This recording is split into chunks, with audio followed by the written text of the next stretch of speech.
Mr. President, unang-una po, Ginoong Pangulo, nais kong ipaabot ang ating taus-pusong pakikiramay sa 51 individual na nawala o naging biktima ng kamatayan dito sa isang napakabigat na trahedyang ito. Nais din po nating ipaabot sa ating kasamahan, Senator Robin Hood Padilla, ang ating taus-pusong pakikiisa at in solidarity, Mr. President, and we commiserate with our distinguished colleague and join our distinguished colleague from Bicol region and Nueva Ecija in looking for solutions and answers to a lot of questions that he raised, Mr. President. Saludo po tayo sa kanya, Ginoong Pangulo, sapagkat nung nakaraang linggo ay napag-usapan namin ito on the sidelines, and he actually told me, Mr. President, that he is indeed going to Zamboanga to look into this. Kaya po nagpapasalamat po tayo sa kanya bilang representative ng Senado para ipakita sa ating mga kababayan doon na we are not being remiss of our duties and responsibilities in ensuring, Mr. President, na may karamay po sila. Mr. President, may I just be allowed to ask some clarificatory questions if my distinguished colleague would yield to just 1-2 questions, Mr. President? Opo, isa pong kaligayahan ng ating mga biktima po nito na marinig po ang inyong mga katanungan. Una po, muli babanggitin ko po na sinasamahan ko ang ating kaibigan at kasamahan dito sa Senado sa pagkondena sa napakasakit na trahedya na nangyari sa ating mga kababayan. Nag-a-agree po ako na kung nasusunod ang ating mga patakaran, ang mga batas na naririyan na, hindi naman po siguro nangyari ito, Ginoong Pangulo. Nakakakulo po ng dugo sapagkat ang Pilipinas ay mayroong mahigit 7,100 islands at alam natin na ang paglayag sa barko, ang transportasyon using boats, Mr. President, is a usual and normal transportation being used by our kababayans. And if I'm not mistaken, as I was listening attentively to the privileged speech of the gentleman from Bicol and Nueva Ecija, Mr. President, binabanggit po niya na yung pong kumpanya na Allison Shipping Lines ay nagkaroon na ng 32 insidente, Mr. President. Is that a correct figure, Mr. President? Opo, yun po, ayon po yun sa Marina at nagbigay po sila ng pahayag na patuloy po ito na nagkakaroon ng mga insidente po sa karagatan. 32 insidente. Ang huli po bago itong nangyari noong 2023 ay yung pong MV Mary Joy. Opo. 249 passengers and crew, 33 ang patay. Opo. Ngayon pong 2026, 51 na po ang patay. At ilan po ang missing dito, Mr. President? Alam na ho ba natin dahil binanggit niyo po kanina, sinabi 10 lang ang missing pero 15 yung lumabas. At hindi pa ho natin alam kung, alam nyo, masakit ng mamatayan, mas masakit pa yung hindi makita yung bangkay ng iyong mahal sa buhay at hindi mo alam kung missing ba siya or what. Opo, ang noong kami po ay nasa Zamboanga, ang sabi po nila noong, kasi marami pong lumabas, marami pong lumitaw na mga pamilya doon, na ang sinasabi po nila ay sumakay daw po yung kanilang pamilya doon. Tinatanong po namin sila, meron po ba kayong katibayan dahil wala po sa manifesto? Ang sabi nila, ang nangyayari daw po at laging practice na, pagdating na daw po sa barko, doon daw po kumukuha ng ticket. Kaya wala po sila doon sa manifesto. Mr. President, if I may interject right away, wala hong manifesto? Meron pong manifesto pero hindi po yun yung tamang bilang. Totoong bilang? Opo, sapagkat doon po sa barko mismo ay nagbebenta po ng ticket. Doon na po, pagka nakalayag na, ay hindi po dapat ganun eh. Opo. Kasi dapat yan po ay on the spot, chinecheck mo yung ticket, yung pasahero pagsakay. Kaya nga po yung isang survivor, ang sabi niya, yung iba daw po nakahiga sa floor dahil walang kama. Ibig sabihin, sobra po yung pasahero, overloaded. Nakakalungkot, Ginoong Pangulo, dahil ito'y basic na, kumbaga, sasakay ka, hindi mo pa sigurado kung ano yung sasakyan mo, binibigay mo yung tiwala mo doon sa worthiness ng barko, binibigay mo yung tiwala mo doon sa competence ng mga crew, binibigay mo yung tiwala mo sa competence ng kapitan ng barko, etc. Pero ganito po yung mangyayari. Mr. President, hindi ko patatagalin itong aking interpellation, pero gusto ko lang malaman, Mr. President, mula sa ating kaibigan, kay Senator Robin Hood Padilla, ano na po ang status ngayon nitong Allison Shipping Lines? Ilan ho ba ang barko nito? Ilan na po yung bumabiyahe pa rin? Sila po ba ay pinigilan muna ngayon habang iniimbestigahan po yung kanilang mga sasakyang pandagat, Ginoong Pangulo? Opo, ngayon po, tayo po ay bagamat may pagkukulang po ang Marina sa usapin na ito, nagpapasalamat po tayo sa kanila sapagkat ngayon po grounded po lahat ang kanilang paglalayag. At hanggang sa ngayon po ay kinukumpirma namin yung mga lumalabas po na sa amin pong sariling investigasyon dahil ito po ay ipinasa na po namin kay Senator Raffy Tulfo. Pero sa amin pong sariling investigasyon, nung nagpunta po kami doon, ay talagang patunay po talaga na napakarami pong barko ng Allison ang luma na at hindi na po naiintindihan kung bakit ito'y nakakalayag pa. Kaya talaga pong kailangan na po talagang busisiin ito dahil yung isa nga pong kwento halos lahat daw po ng, alam niyo po, kapag ikaw ay may shipping line, dapat may shipyard ka. Yes. Ang kwento nila, nasaan ang shipyard ng Allison? Sana ipakita nila kung nasaan yung mga barko nila na luma na hindi na pinatatakbo. Dahil sa ngayon daw po, nasaan yung mga barko na yon? Mukhang pinalubog na lahat. Yun po yung mga kwento na sana ay masagot sa investigasyon po. Dahil tunay po, kaibigan Joel, Senador, Idol, ito po'y napakasakit na para sa ating mga kapatid dahil paulit-ulit at laging buhay po ang kapalit Hindi na po ito pati bata noong doon po sa nangyaring sunog doon sa bago po itong huli. Bata naman po ang nasunog. Hindi po ito biro, ito po'y mga tao, mga kababayan natin. Kaya ako po'y nagpapasalamat at kayo po'y nandyan, Senator kaibigan. Kasama niyo po tayo sa pagtingin at pag-focus dito sa mga gaps na ating nakikita. But these gaps, Mr. President, are very basic. Very basic. 1+1 yun na siguraduhin mong may life vest. 1+1 yun na siguraduhin mong hindi overloading. Sa dami po ng aksidente na nangyari sa karagatan, ang pinaka nakakalungkot, parang pare-pareho lang po yung dahilan kung bakit nangyari. Hindi ko alam, Ginoong Pangulo, sa ating kasamahan, Senator Robin Hood Padilla, kung meron po siya bang impormasyon, datos, as to who or the Marina or whatever agency of the government na gumagawa ng inspeksyon, gaano ka-often, Mr. President, yung pag-inspect o yung pagtingin dito sa mga ship na ito, sa mga naglalayag na barko na ito, annually ba? Per voyage ba? Ito ba ay based on risk profiling, Mr. President? Dahil sa gana ng aking pagkakaalam, Ginoong Pangulo, hindi naman po pwedeng ang iyong barko ay worthy yan forever. Kung sa pag-ibig nga daw, walang forever, di lalo na doon sa barko, Mr. President. At puro kalawang na nga po yung nakita ng mga survivor, Mr. President. Tama po. Yan po yung gusto natin talagang maripaso dito. Sapagkat kung ginagawa po ng Marina ang kanilang mandato, hindi po mangyayari ito. At kung ginagawa din po ng ating PCG ang kanilang mandato, na inspeksyonin yung mga taong sumasakay. Kasi ngayon po, kasama po yan Bawat layag po ng barko, may inspeksyon po yan. Yes.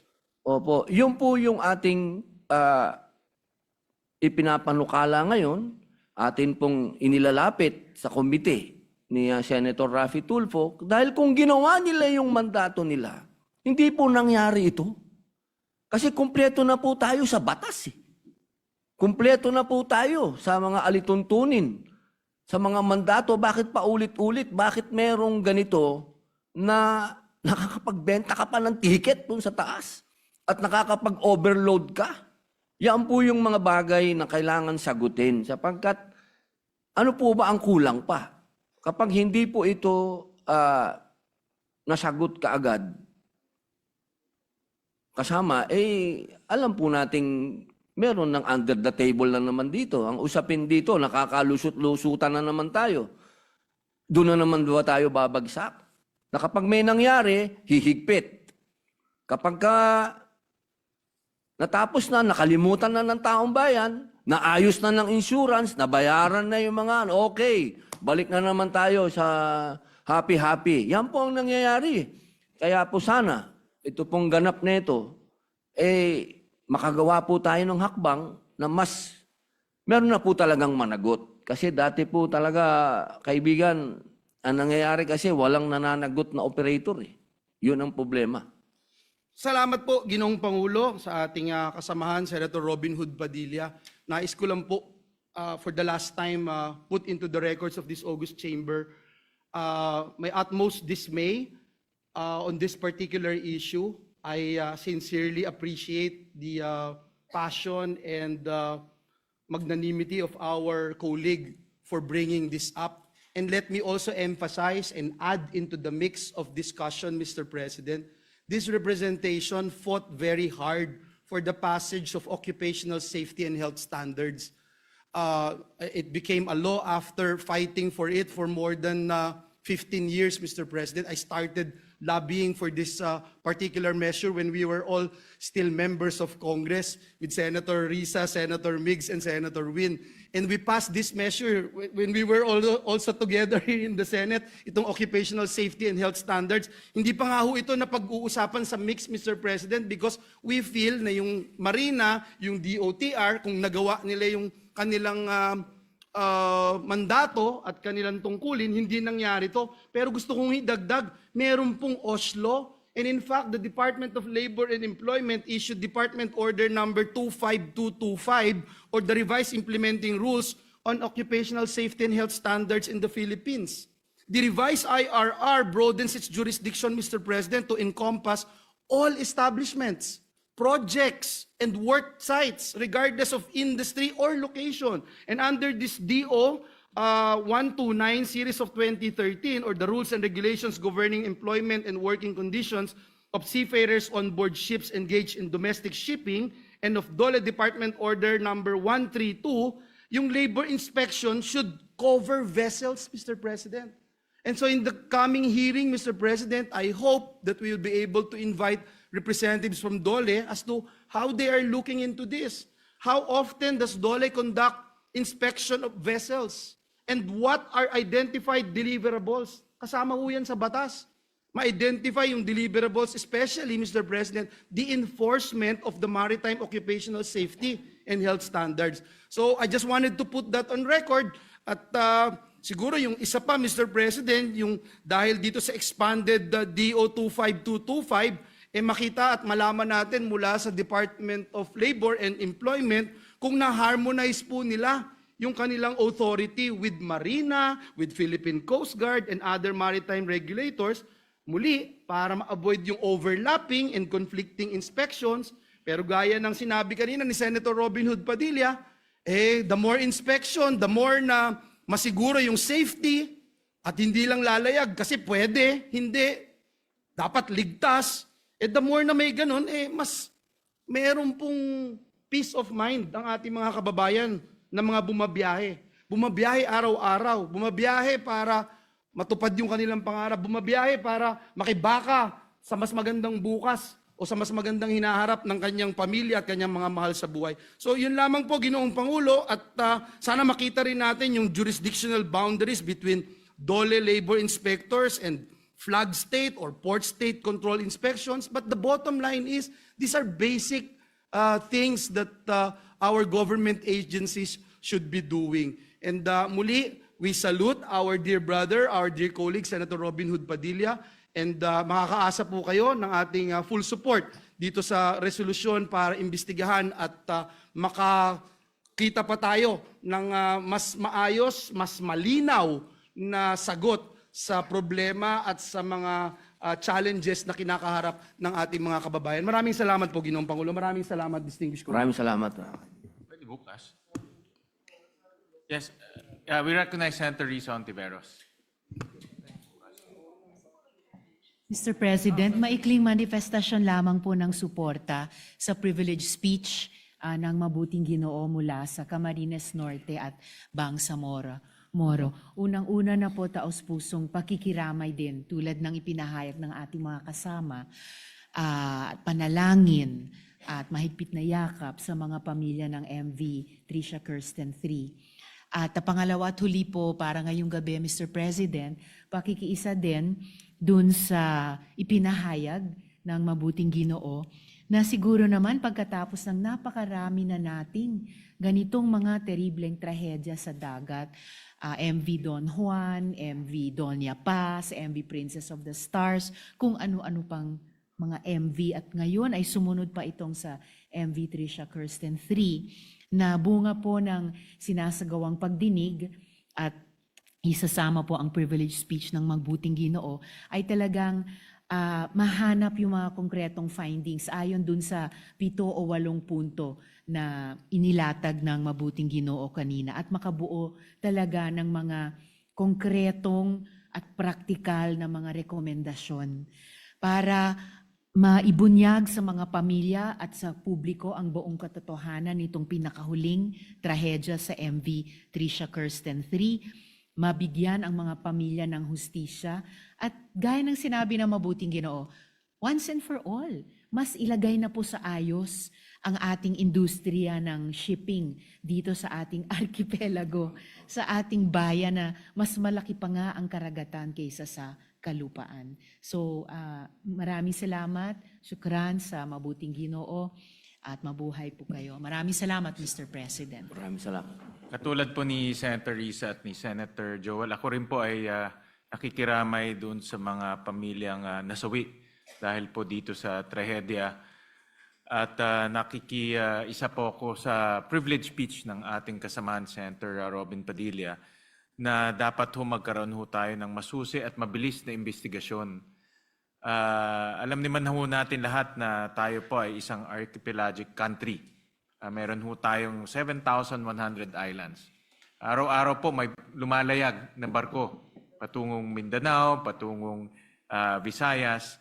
At itong trahedya na ito ay hindi magbibigay ng magandang kumpiyansa sa mga taong araw-araw ay gumagamit ng barko para po makauwi sa kanilang lugar.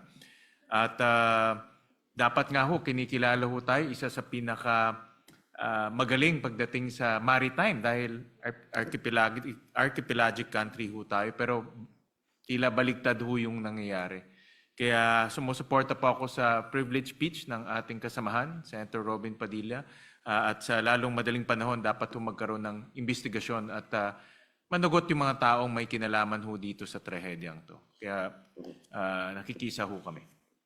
Maraming Mr. salamat President. po, Ginoong Pangulo. Mr. President, ako din po, I'd like to associate myself to the speech of Senator Robin Hood Padilla. Nakakalungkot na, ang dami pong namatay at hindi masyado nga napansin. Parang isang araw lang sa news, tapos wala na. Dahil sa siguro napakalayo sa amin sa Mindanao, Mr. President. Kung nangyari po yan dito sa Manila Bay or siguro nangyari po yan sa isang malapit sa Metro Manila, mapapansin siguro yan palagi. Pero sa amin, napakalayo. Ang dami pong namamatay at nakakalungkot, Mr. President. And gusto ko lang ilagay po on the record, or for the record rather, is that marami po mga may-ari nito mga inter-island shipping. Mga politically connected, Mr. President. Mga politiko.